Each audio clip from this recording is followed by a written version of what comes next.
Message है Aruna madam के माध्यम से। 7 मई 1994 को रात को 10:50 पर ये मैसेज अरुणा मैडम को आया, सीता माँ का मैसेज। तो सीता माँ अपना मैसेज बताना चाहती हैं हम सबको। कुछ मैसेजेस अपने जीवन के माध्यम से हमें देना चाहती हैं।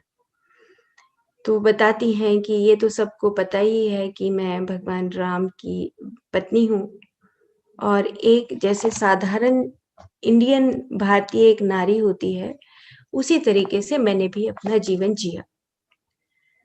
तो आप सब तो मेडिटेटर्स हैं, इसलिए आप कुछ डिटेल्स तो मेरी जानते ही होंगे और मैं कुछ जो महत्वपूर्ण डिटेल्स हैं, उनके बारे में ही चर्चा करूँगी और ज़्यादा गहराई से अपनी और दूसरी तरह की जो डिटेल्स है उसमें नहीं जाऊँगी। तो अब वो बताती हैं कि सबसे पहला एक मेडिटेटर का कर्तव्य क्या बनता है। वो बताती हैं कि जैसे मैंने भी अपने इनकार्नेशन से सीखा कि मैं अपने आप को एनर्जी के माध्यम से इस फिजिकल फॉर्म में कैसे मैं जन्म ले सकती हूँ। तो वो कहते हैं कि हम हर जन्म में एक माँ के माध्यम से आते हैं, लेकिन मैंने ये ठान लिया था कि मैं एक माँ के माध्यम से, एक वोम्ब के मतलब गर्भ के माध्यम से ना आकर मैं एनर्जी के माध्यम से अपने आप को उत्पन्न करना सीखूं। तो ये मेरे लिए सबसे बड़ा एक संदेश है आप सबके लिए नंबर 1 पर कि आपको भी एज ए मेडिटेटर एक आपका एक उद्देश्य जरूर होना चाहिए कि आप अपने आप को अपनी एनर्जीज को पहचानते हुए अपनी उस ऊर्जा से कैसे आप फिजिकल फॉर्म को बना सकते हैं, कैसे उत्पन्न कर सकते हैं।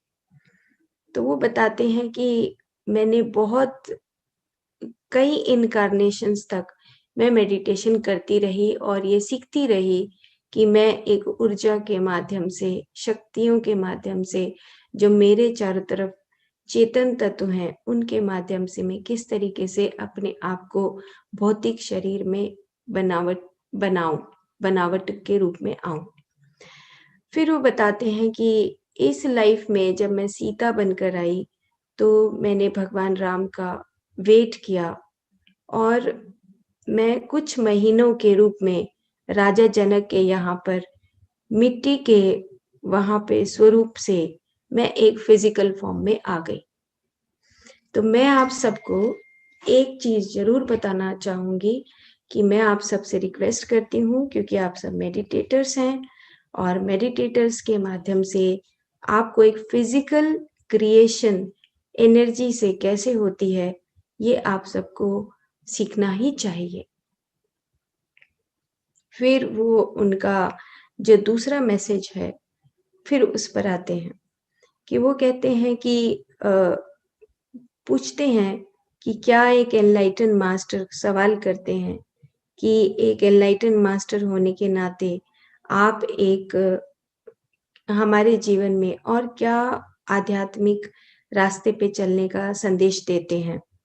तो फिर वो बताती हैं कि मेरी जिंदगी का जो उद्देश्य था उस लाइफ टाइम में था कि मैं अपने हस्बैंड की सारी बातों को मानूं, सारी बातों को समझूं और उनके इच्छाओं के हिसाब से मैं अपने काम को करूं।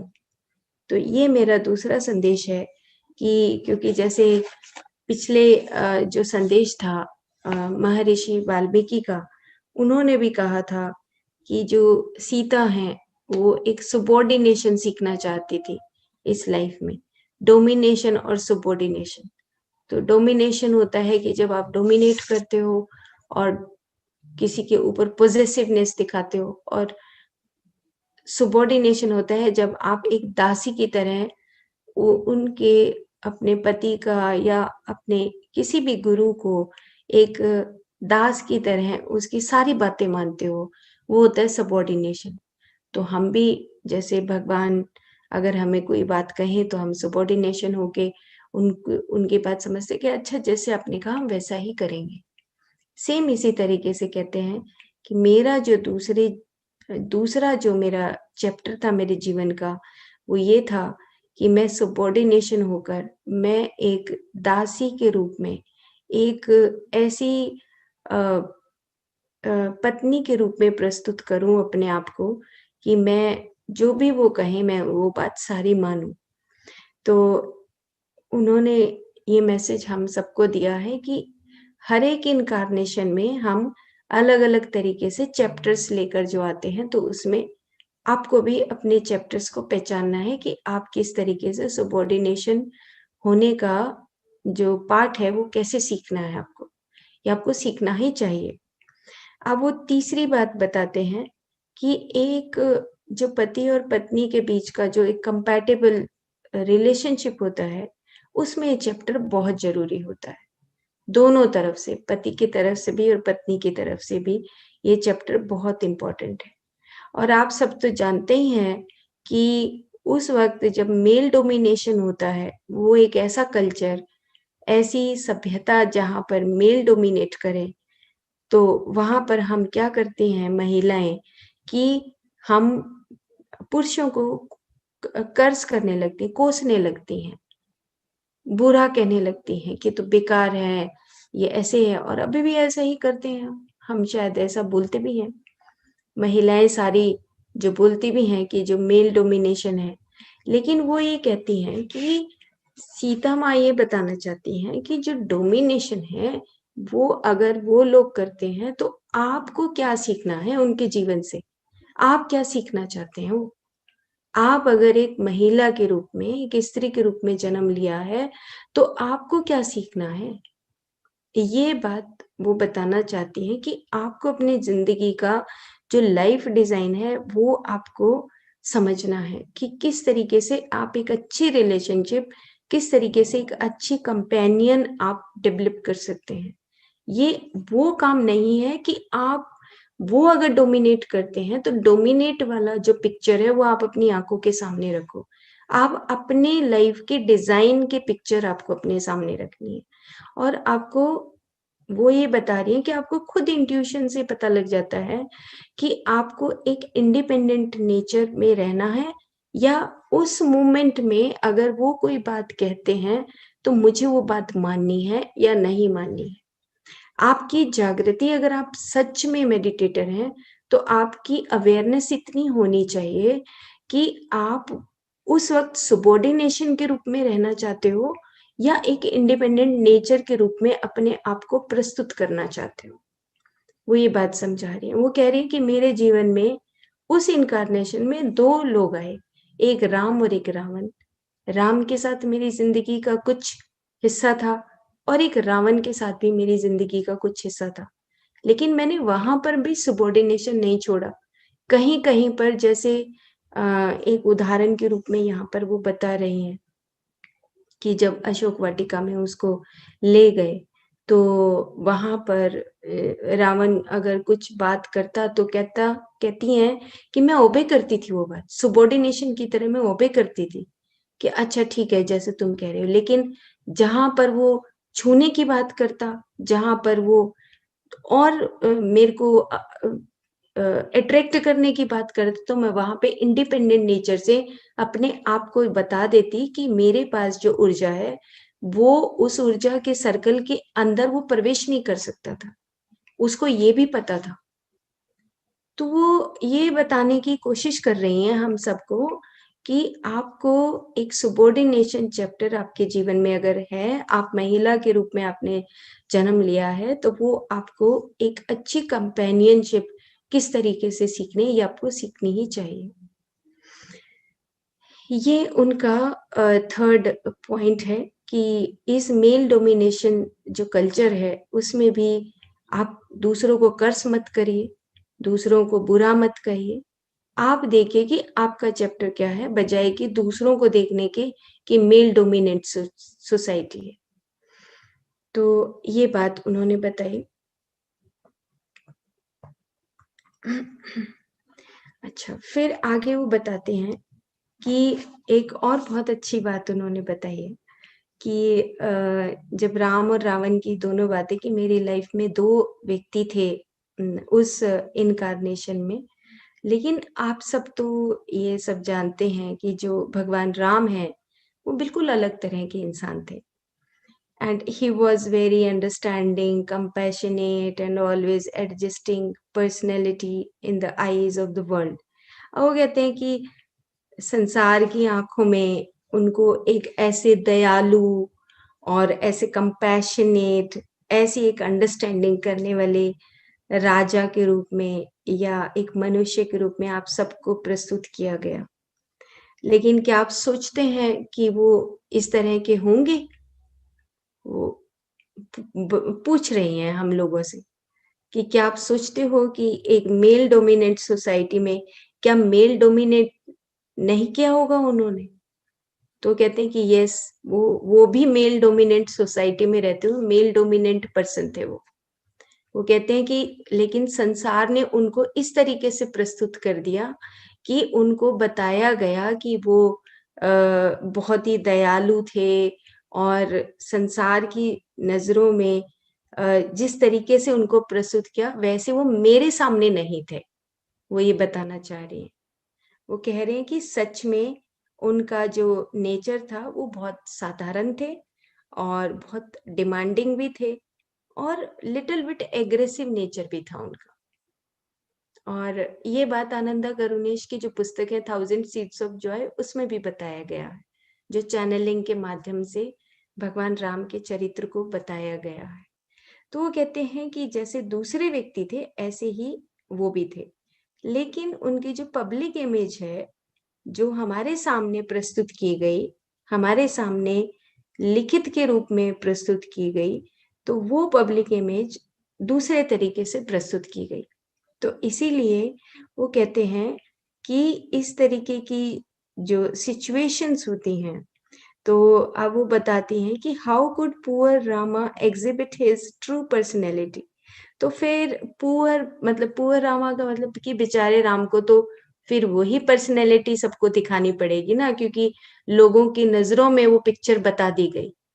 तो आप सब इस तरीके से मत सोचिए, आपको अपने जीवन में किस तरीके से सबॉर्डिनेशन सीखना है, वो सीखने की कोशिश करिए, ना कि जिस चरित्र के रूप में किताबों में प्रस्तुत किया गया है, उस चरित्र को सोचना छोड़ दीजिए, वो हमें बताना चाहती है।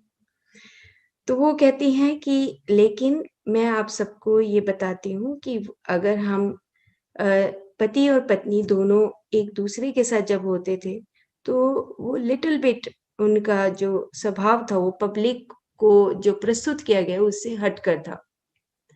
तो देखो अब कितना बड़ा चैप्टर है हमारे जीवन के लिए, कि हम पता नहीं कहाँ बहक जाते हैं और क्या-क्या सोचने लगते हैं। तो ये बात उन्होंने बताते हुए कहा कि मैंने जब सीता के रूप में इन्कार्नेशन लेने का जब नेक्स्ट लाइफ लेने का सोचा था, तो उससे पहले मैं एक लाइफ में बहुत सप्रेस थी, बहुत दबी हुई ज़िंदगी मैंने जी थी। और ये दबी हुई ज़िंदगी से ही मैंने एक चैप्टर अपने जीवन का सोचा कि जब मैं सीता के रूप में आऊँगी, तो मैं सबॉर्डिनेशन भी सीखूँगी, ना कि दबा हुआ महसूस करके, बजाए कि मैं अपनी सबॉर्डिनेशन के रूप में मैं ये चैप्टर सीखना चाहती हूँ। तो मेरे जीवन का ये बहुत बड़ा चैप्टर था जब मैं सीता के रूप में सबॉर्डिनेशन के रूप में आई। तो इस तरीके से उन्होंने बताया कि जो एक ड्यूटी होती है, हमारा जो कर्तव्य होता है, वो बिल्कुल अलग होता है। वो कहती हैं कि इसी पैराग्राफ में बता रहे हैं कि आप तो ये भी सोचते होंगे कि जब महल छोड़कर मैं भगवान राम के साथ गई थी अयोध्या से, तो आपने सोचा होगा कि ये भी सबॉर्डिनेशन ही है। वो कहते नहीं, ये सबॉर्डिनेशन नहीं था, ये एक मेरा कर्तव्य था उनके साथ जाने का, जैसे कि जो डिसाइड हुआ था उस वक़्त कि हम एक साथ जाएँगे और 14 साल का वनवास काटेंगे। तो ये सबॉर्डिनेशन का हिस्सा नहीं था। तो आप इतना जब मेडिटेशन करते हैं तो आपको इतनी छोटी-छोटी बातों का स्पष्ट रूप से आभास हो जाना चाहिए कि सबॉर्डिनेशन क्या है और एक ड्यूटी, एक रिस्पॉन्सिबिलिटी क्या होती है और एक इंडिपेंडेंट नेचर क्या होता है, और आपकी जो इंट्यूशंस हैं वो आपको बता देती हैं कि आपका जीवन का लाइफ डिजाइन आपका क्या है। तो इस तरीके से हम कुछ चीजों को डिटेल अभी समझने लगे हैं और भी, क्योंकि जीवन को हम सुपरफिशियली बहुत जीने लगते हैं। जैसे कि मुझे एक बात याद आ रही है कि डॉक्टर अमित गोस्वामी हैं, वो अपनी पुस्तक में लिखते हैं कि डूअर और बीइंग, डूइंग के बारे में बताते हैं कि हम बहुत सारी चीजों को करते रहते हैं, करते रहते हैं, करते रहते हैं, लेकिन बीइंग कभी भी बनकर नहीं देखते। हम बस भागते रहते हैं, इंफॉर्मेशंस को कलेक्ट करते रहते हैं, लेकिन कभी भी हम डू और बीइंग, हम बनकर नहीं रहते। जो भी चीज हम पढ़ते हैं उसको अंदर से आभास नहीं करते, अनुभव नहीं करने की कोशिश करते। तो वो भी यही बात बता रहे हैं कि हमें दोनों चीजों को बैलेंस करके चलना है। जो भी कुछ आप अपने जीवन में समझते हैं इंट्यूटिवली, उसको अपने जीवन में जरूर से जरूर अपनाइए, जरूर से जरूर सीखिए उन चीजों। जैसे मैं एक बात बताती हूँ, चलो कल की बात बताती हूँ। कल शाम को हमारे यहाँ पर नेटवर्क नहीं था, तो सामने पार्क है, तो मैं वहां पर वॉक करने के लिए चली गई। तो एंजॉय कर रही थी, मजे से देख रही थी सब प्लांट्स को, उस पाथ को देख रही थी, कुछ पत्थर पड़े थे, तो सब चीजों को एंजॉय करते हुए वॉक कर रही थी। अब मेरे साथ जो पार्क में थे लगभग 20-25 लोग होंगे। इवनिंग मतलब अंधेरा होने वाला था, तो 20-25 लोग जो भी थे, मतलब मैं नहीं जानती थी उनको, लेकिन वो टेंशन में वॉक कर रहे हैं, भाग रहे हैं, पता नहीं कहाँ जाएंगे, क्या करेंगे इतनी जल्दी भागकर।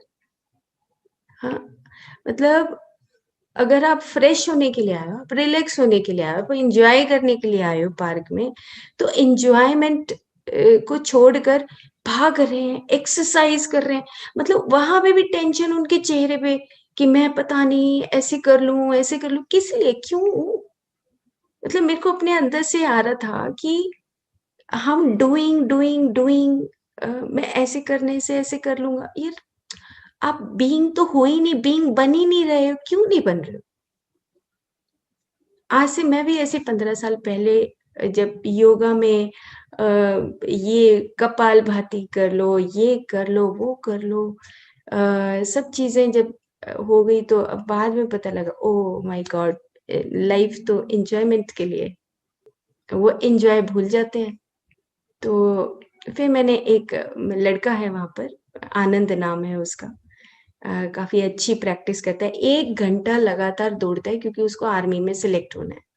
तो मैंने कल उससे रोक के पूछा, मैंने कहा तू दौड़े ही जा रहे हो, दौड़े ही जा रहे हो, दौड़े ही जा रहे हो, एक ही मतलब पेस में, एक ही मूवमेंट में ऐसे दौड़ लगा रहे हो।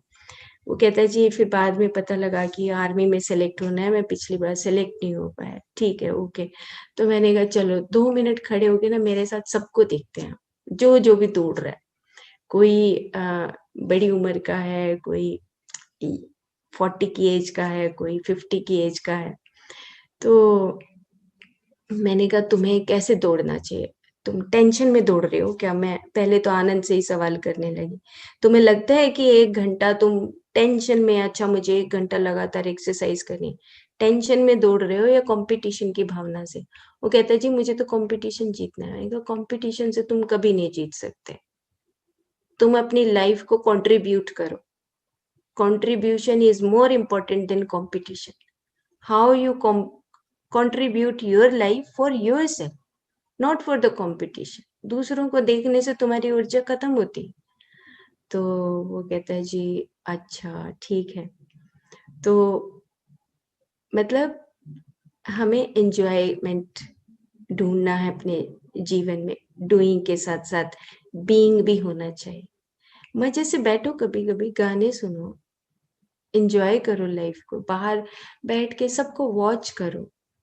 आप देखो कि किसी के चेहरे पे यहाँ पे तनाव है, किसी के यहाँ पे तनाव है, किसी के यहाँ पे तनाव है, किसी का मुँह टेढ़ा हो गया है, किसी का कुछ हो गया है। डॉक्टर कैसे ठीक कर सकता है? डॉक्टर नहीं कर सकता। उसके अंदर के जो इमोशंस हैं, भावनाएँ हैं, क्योंकि सेल्फ में रहना नहीं सीखते हैं। ये बहुत इम्पोर्टेंट है सेल्फ में रहना। तो हम बात कर रहे थे कि वो बताती हैं कि मेरा जो जीवन काल था, उस काल में मैंने सबॉर्डिनेशन सीखना था, कि मैं किस तरीके से एक दासी के तरह अपने जीवन को या एक उनके पास जाके एक दास की तरह, दासी की तरह कह सकते हैं आप, या जो कहा वो बात मानी, उस तरीके से मैंने अपना जीवन जीना था। अब वो बात आगे बताते हैं कि जब हम ये बात कर रहे थे कि जब उन्होंने अयोध्या छोड़ी और वो उनको 14 साल का वनवास हुआ, तो कहते हैं कि आप ये सोच रहे होंगे कि अ, वो भी एक दासी की तरह मैंने ये बात निभाई, तो उन्होंने मना किया कि नहीं, ये दासी वाला भाव नहीं था, ये मेरा कर्तव्य था। तो आपको कर्तव्य और सबॉर्डिनेशन इन दोनों चीज़ों में आपको भेद नज़र आना चाहिए कि कौन-सा सबॉर्डिनेशन होता है और कौन-सा आपका कर्तव्य होता है जीवन में। ये दोनों चीज़ें आपको जाननी चाहिए। उसके बाद वो बताती हैं कि मेरा सबसे ज़्यादा जो मेरी इच्छा थी गोल्डन डियर वाली, कि वो जब हिरन देखा था और भगवान राम से मैंने कहा था कि मुझे ये हिरन चाहिए ही चाहिए। तो वो जो मेरी इच्छा थी, उस इच्छा को पूरा करने के लिए अ, भगवान राम ने उसका पीछा किया, और जैसे ही उसका पीछा किया, तो मेरे को रावण के द्वारा चुरा लिया गया और मैं रावण की चुराने के बाद मैं वहाँ पर लंका पहुँच गई। अब वो बता रहे हैं कि अब रावण और राम दोनों के बिल्कुल अपोज़िट कैरेक्टर थे। लेकिन अपोज़िट कैरेक्टर होते हुए भी मैंने वहाँ पर भी सबॉर्डिनेशन का भाव रखा। क्योंकि अगर मैं वहाँ पर ये भाव नहीं रखती, तो वो और बुरे तरीके से मेरे साथ बिहेव करता। तो जहाँ पर मैंने उसको ये देखना था कि मेरा खुद का अवेयरनेस था कि मैं कहाँ पर सबॉर्डिनेशन सीखूँ और कहाँ पर मैं अपना इंडिपेंडेंट नेचर सीखूँ और कहाँ पर मैं अपना डेयरिंग नेचर करूँ। तो वो मुझे छू नहीं सका रावण, सिर्फ़ मेरे डेयरिंग नेचर की वजह से, दूसरा मेरे मेडिटेशन की वजह से, जो मेरी ऑरा थी, जो मेरा एक रिंग मैंने क्रिएट किया हुआ था, उस रिंग की वजह से वो मेरे को छू नहीं सकता था। तो यहाँ पर वो ये बता रही हैं टोटल मिलाकर कि सबसे ज़्यादा इम्पोर्टेंट है आपको अपने जीवन में, मैं ये लेसन आप सबको देना चाहती हूँ कि आप अपने जीवन को बहुत ही अवेयरनेस से निकालिए। जहाँ पे ड्यूटीज़ है, वहाँ पे ड्यूटीज़, जहाँ पर आपको सबॉर्डिनेशन है, वहाँ पर सबॉर्डिनेशन, जहाँ पर आपका डेयरिंग नेचर है, वहाँ पर आपका डेयरिंग नेचर होना चाहिए। तो वो बताती हैं कि जब आप अपने सारे रिसोर्सेज़ को यूज़ करते हो, तो वो जो सारे रिसोर्सेज़ हैं, उन्हीं रिसोर्सेज़ को यूज़ करते हुए आपको एक इंडिपेंडेंट नेचर के हिसाब से ही अपनी पूरी एनर्जीज़ के साथ अपने जीवन को जीना चाहिए। और वो ये भी कह रही हैं कि आपको कोई ज़रूरी नहीं है कि आप मेडिटेशन करेंगे। मेडिटेशन से पहले भी आपको ये सब बातें पता होती हैं, आपको अपने जीवन के डिज़ाइन पता होता है कि आपकी इतनी इंट्यूशंस आने लगती हैं कि आपको पता लगता है कि मैं गलत हूँ या सही हूँ। ये इंट्यूशन तो आपको मेडिटेशन से पहले भी पता लगती है। वो कहते हैं फिर मेडिटेशन के बाद आपको क्या चीज़ें समझ आती हैं। तो वो ये कहते हैं कि मेडिटेशन के बाद आपको ये चीज़ें समझ आती हैं कि आप अपनी लाइफ में और आपके भविष्य में जो आने वाली इनकार्नेशंस होती हैं, उनका पता लगना शुरू हो जाता है। और आपको ये भी पता लगना शुरू हो जाता है मेडिटेशन से कि आप पूर्व जो आपकी इन्कार्नेशंस हैं, उसमें आपने किस तरीके का लाइफ डिज़ाइन किया है।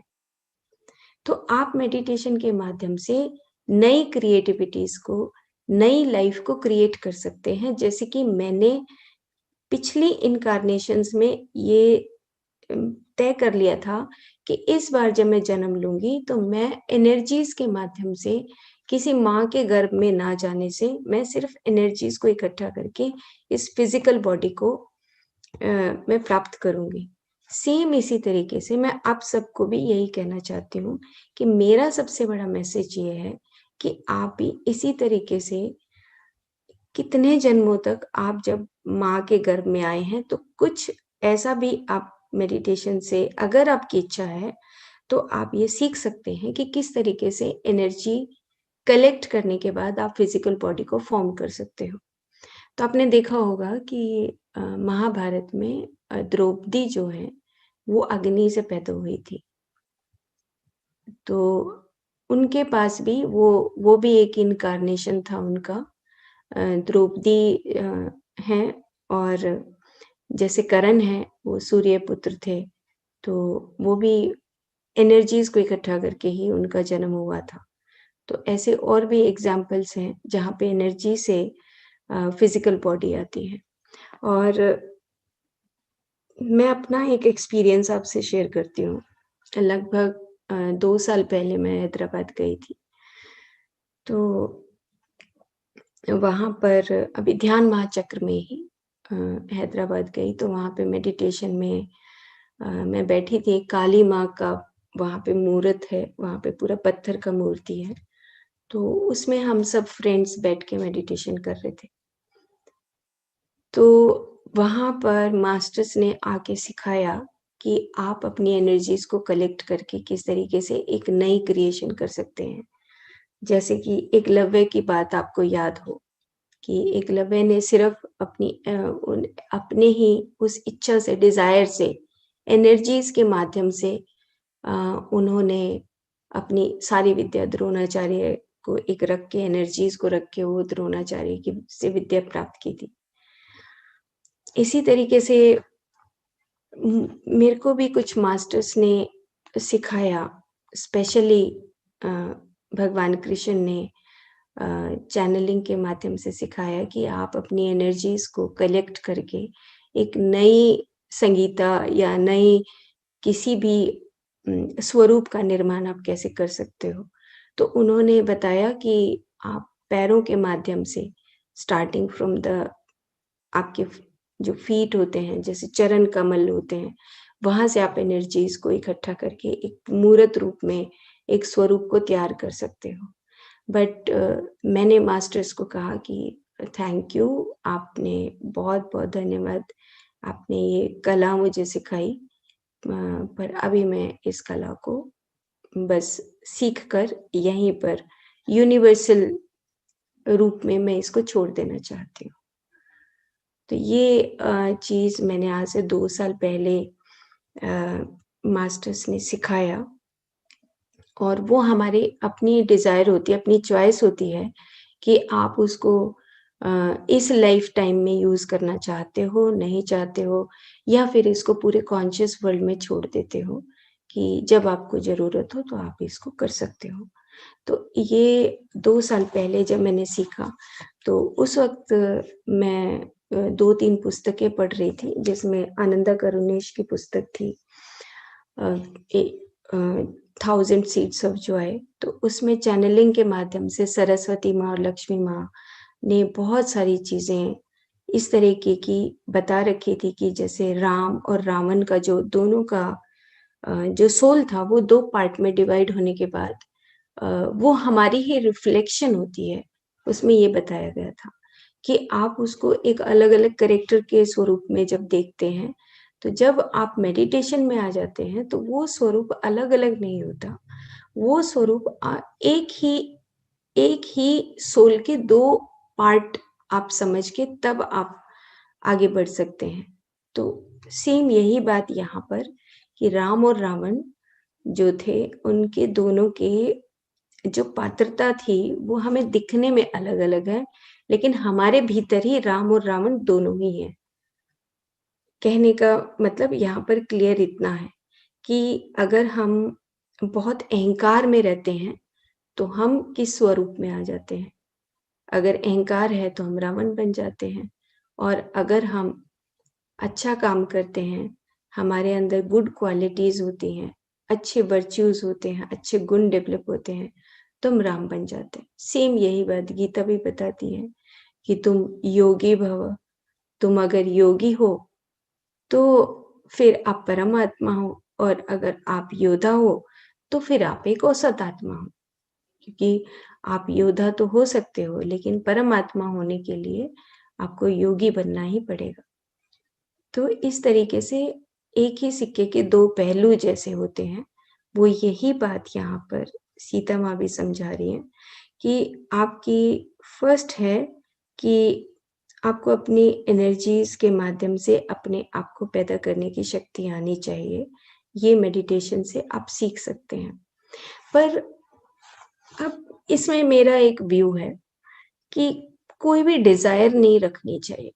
कोई डिज़ायर नहीं होनी चाहिए मेडिटेशन में कि मैं ये प्राप्त कर लूँ, ये प्राप्त कर लूँ, और ये प्राप्त होती भी हैं। ऐसा नहीं है कि नहीं होती हैं, और बताई भी जाती हैं कि रिद्धियाँ-सिद्धियाँ मिल जाती हैं, और वो इच्छा भी होती है। जैसे अगर आप सूरज के कुछ मेडिटेशन के एक्सपीरियंसेस सुनेंगे, हमारे बीच में सूरज है, तो उसको भी इस तरह के मेडिटेशन में मैसेजेस आते हैं।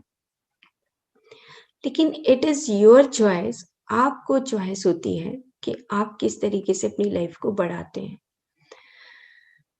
अब ये बात बहुत इम्पोर्टेंट भी है समझनी, क्योंकि जब मास्टर्स हमारे पास ट्रैवल करते हैं, जैसे कि जो कॉन्शियस वर्ल्ड है, उसमें आपको टाइम नहीं लगता मास्टर्स के पास जाने में या मास्टर्स का आपके पास आने में। आप बियॉन्ड टाइम एंड स्पेस चले जाते हैं। लेकिन उसमें कहीं डिज़ायर्स, लालच नहीं आना चाहिए।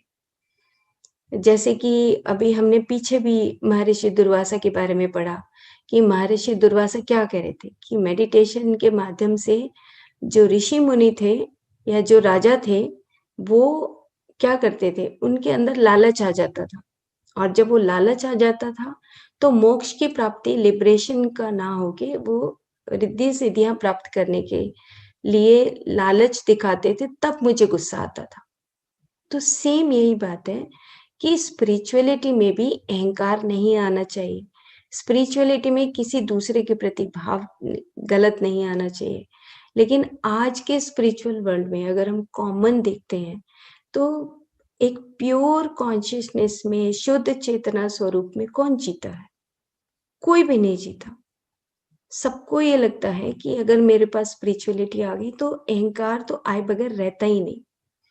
और इसमें आनंदा करुणेश क्या लिखते हैं पुस्तक में कि tale of ego, and tale of ego के लिए ही देवता भी इस धरती पे आते हैं अपने उस अहंकार को मिटाने के लिए।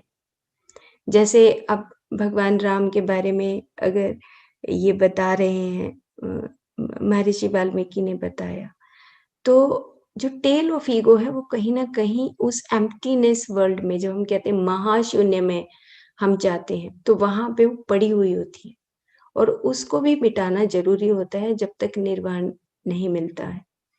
और निर्वाण मिल भी जाए तो भी अगर वो रहता है, तो भी हमें आके उसको बैलेंस करना पड़ता है।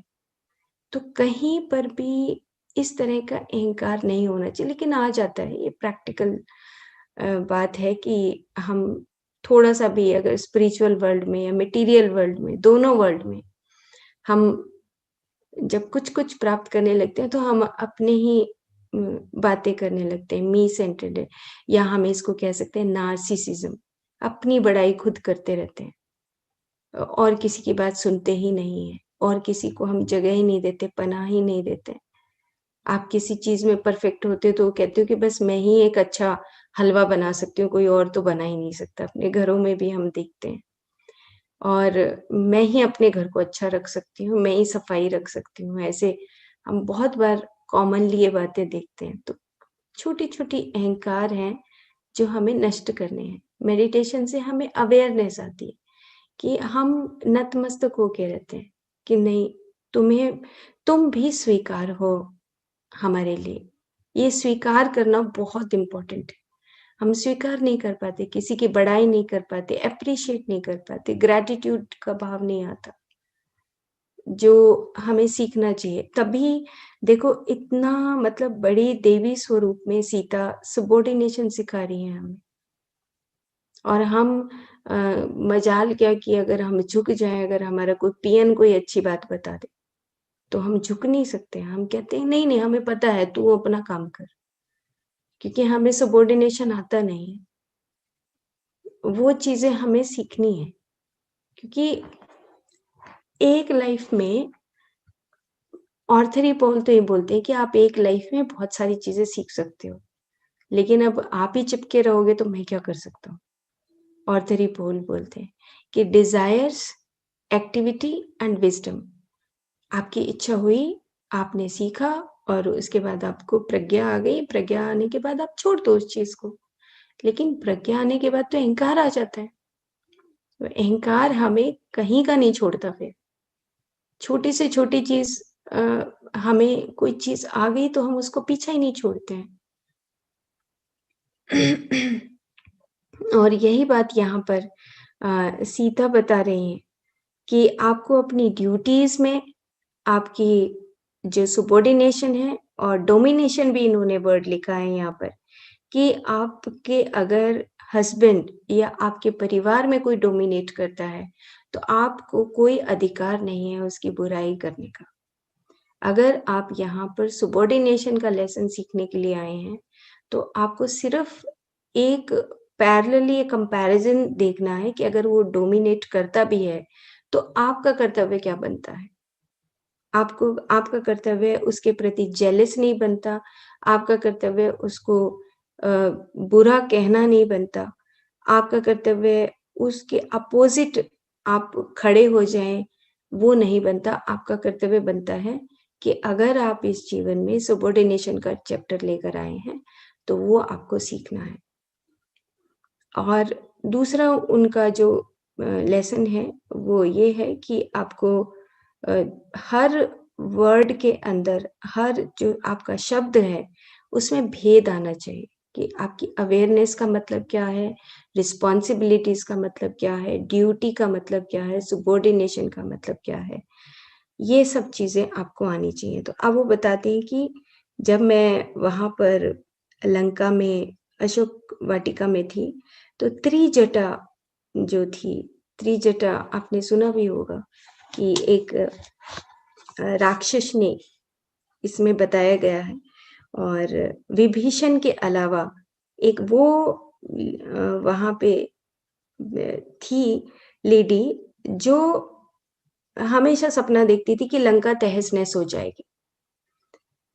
और उसको देख के सब जब उसके ड्रीम्स को कोई सुनता, तो उसके ऊपर बहुत बुरा व्यवहार किया जाता। तो जब वो उसने मेरे को ये बात बताई कि लंका तहस-नहस हो जाएगी, ड्रीम्स में जब उसके आता, सपनों में उसके आता कि जो रावण है, उसका जो महल है, वो सब खत्म हो जाएगा। तो मैंने अपनी लाइफ में वहाँ पर ये ठाना कि मैं जितना हो सकेगा दूसरे लोगों को ध्यान सिखाऊँगी।